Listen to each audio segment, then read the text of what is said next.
Fala galera, e o Inter perdeu para o Palmeiras por 1-0, jogo realizado nesta tarde no Allianz Parque, e a derrota colorada passa por erros individuais de dois jogadores importantes do time do técnico Diego Aguirre. Cuesta e Edenilson foram decisivos, só que negativamente pelo lado colorado, e isso acabou custando um resultado positivo no Allianz Parque. A permanência de Diego Aguirre, Oscar Tabares, pelo menos até o final do ano, vai permanecer na seleção uruguaia. E também a busca colorada pelo G4 passa necessariamente por esta semana. Uma breve análise agora de Palmeiras 1, Inter 0, entre outros assuntos, aqui no canal. Por isso é muito importante você chegar aqui, se inscrever, ativar as notificações, dar aquele like, o joinha bacana, para o conteúdo subir e viralizar cada vez mais aqui no YouTube, tá certo? Bom, pessoal, o Internacional teve aí um desfalque de última hora para o jogo contra o Palmeiras, que foi o goleiro Daniel. Sentiu uma contusão no tórax e não é, assim, uma lesão tão grave assim, ele até já deve voltar contra o Red Bull Bragantino na quinta-feira, mas não tinha condições de atuar nesta tarde. Por isso jogou o Marcelo Lomba em seu lugar. No meio de campo, uma ausência muito sentida, que foi de Rodrigo Lindoso. Por mais que eu pense que esse é um jogador que não é do tamanho do Internacional, eu reconheço que com Diego Aguirre ele vem atuando muito bem. Se tornou uma peça indispensável e fundamental no meio de campo do Internacional. E entrou o Johnny no seu lugar. Veio o início da partida e foi um jogo muito equilibrado no primeiro tempo. Eu até achei o Inter levemente superior, muita disputa no meio campo entre os dois times, e o Palmeiras também se aproveitando de uma vantagem que tem, não só contra o Inter, mas com todos os adversários, que é o gramado sintético. E isso, sem dúvida, atrapalhou também um pouco o desempenho do Inter, que teve algumas chances importantes de gol. A principal delas é uma jogada de contra-ataque, em que o Yuri Alberto invade a área, chuta de perna esquerda e o Everton faz uma grande defesa. Essa foi a chance mais clara. Yuri Alberto no primeiro tempo incomodando demais a defesa do Palmeiras.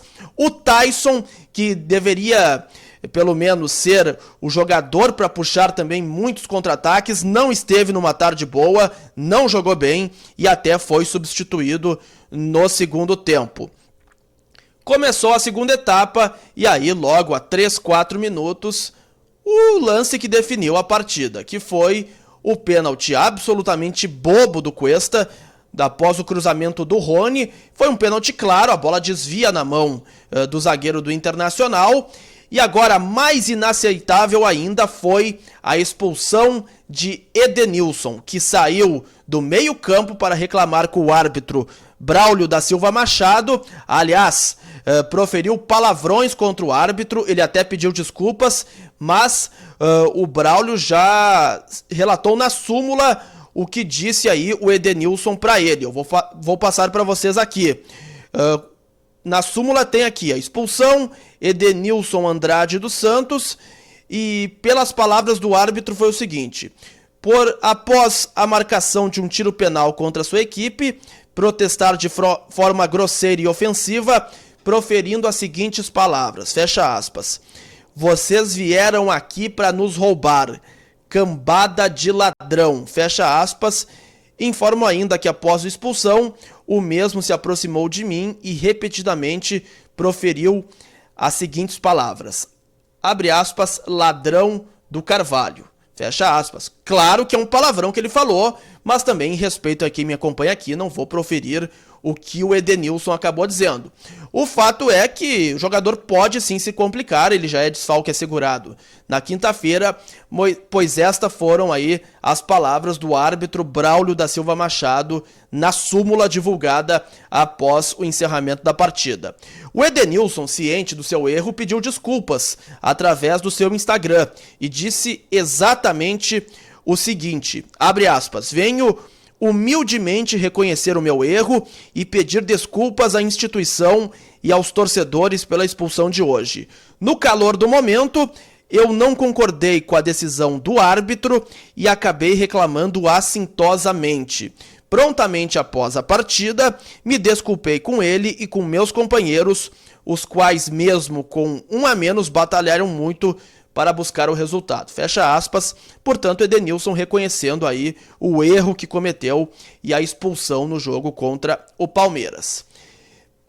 Diego Aguirre vai ficar, pelo menos até o final do ano. A seleção uruguaia terá ainda Oscar Tabárez, pelo menos nas eliminatórias na rodada de novembro. O Uruguai tem a Argentina e também a Bolívia na altitude de La Paz.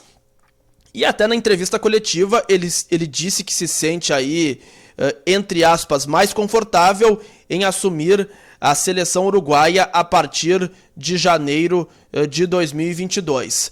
E disse que o foco está aqui no Internacional, que todo o seu pensamento está voltado para o Colorado, ele que retornou ao Inter em junho e não tem a confirmação de que será mesmo o próximo técnico da seleção uruguaia. Os dirigentes que conversei, especialmente Gaston Tealdi, o vice-presidente da Associação Uruguaia de Futebol, ele me garantiu categoricamente que Diego Aguirre não foi procurado pela seleção uruguaia. E isso só teria acontecido em caso de saída do Oscar Tabárez e ele vai permanecer pelo menos até o final do ano. Mas se for convidado, o Aguirre certamente vai deixar o Internacional, até porque é um sonho da sua carreira dirigir a seleção do Uruguai e também muito próximo aí de uma Copa do Mundo em 2022 no Catar.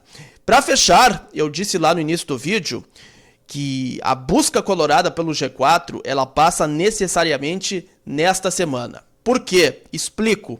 O Inter tem o Red Bull Bragantino quinta-feira, 8 da noite no Beira-Rio.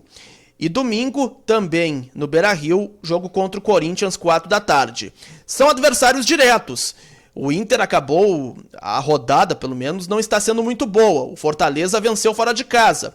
O Palmeiras, que o Inter tinha a chance de passar, no confronto direto, o Inter perdeu. O Corinthians joga o clássico contra o São Paulo nesta segunda-feira no estádio do Morumbi.